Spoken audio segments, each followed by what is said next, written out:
Once this board is completely formed, we can do pretty much whatever we want to do, and we'll do it in conjunction with the United Nations. You know, I've always said the United Nations has got tremendous potential, has not used it, but there's tremendous potential in the United Nations, and you have some great people at the United Nations, but so far it hasn't. You know, on the 8 wars that I ended, I never spoke to the United Nations about any of them. To end decades of suffering, stop generations of hatred and bloodshed, and forge a beautiful, everlasting, and glorious peace for that region and for the whole region of the world, because I'm calling the world a region. The world is a region. Next, the Prime Minister of Hungary and the President of the Republic of Indonesia. History teaches us peace and stability are our most valuable assets. Peace.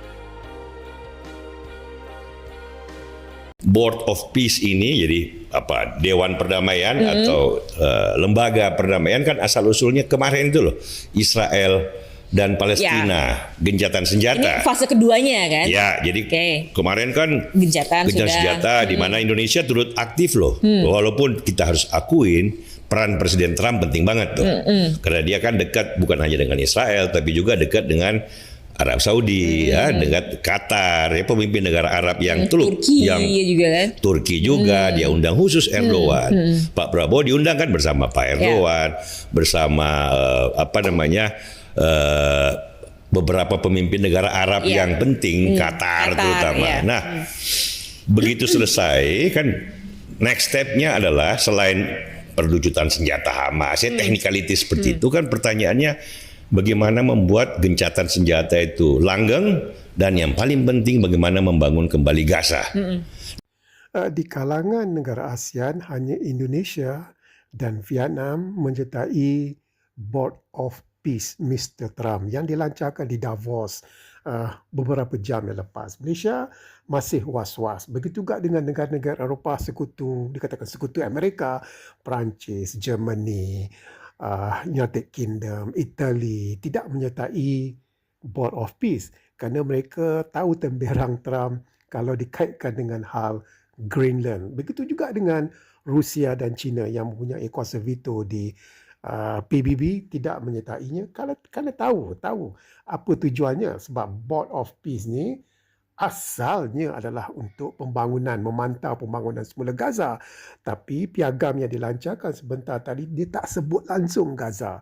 Jadi betul lah tekaan ramai bahawa Trump mahu menggantikan Pertubuhan Bangsa-Bangsa Bersatu dengan Board of Peace yang dipengerusikan oleh beliau sendiri. Mana Pak Prabowo sendiri berada di atas pentas yang sama. Kita sudah ketahui berita ini bahawa Indonesia juga di bawah kepimpinan Pak Prabowo telah pun menyertai Board of Peace ini, dan juga ini juga antara perkara yang akan dilihat kerana pada akhirnya melihat kepada apa yang akan disentuh kemungkinan dalam ucap tamu tersebut adalah pendekatan Indonesia dalam konteks global dan juga dialog global tersebut. Daripada Presiden Donald Trump Amerika Syarikat tentang Peace Committee. Pada dasarnya kita sokong langkah-langkah untuk menjamin kedamaian. Tapi kita juga ada beberapa pandangan tentang penumbuhan jawatankuasa begitu dan ahli-ahli yang terlibat.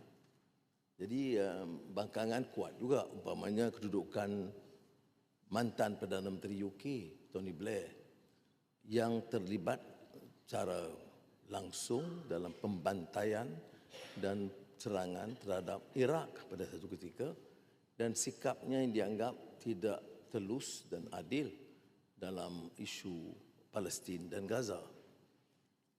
Ada juga dimasukkan umpamanya penyertaan Perdana Menteri Israel dalam jawatankuasa itu. Banyak pengumuman-pengumuman itu belum disahkan. Jadi kita tentunya ada perhatian di mesyuarat jemaah adil sehingga kita dapat tahu, pertama, hentikan serangan. Yang belum berhenti. Perjanjian sudah dimeterai. Tetapi serangan oleh rejim Zionis Israel masih berterusan. Dalam perbincangan saya dengan Presiden Erdogan 2 minggu yang lalu, isu ini kita bangkitkan dan beberapa langkah kita usulkan, termasuk dengan Presiden Abdul Fattah Sisi memberikan kemudahan pembangunan perumahan yang besar-besaran.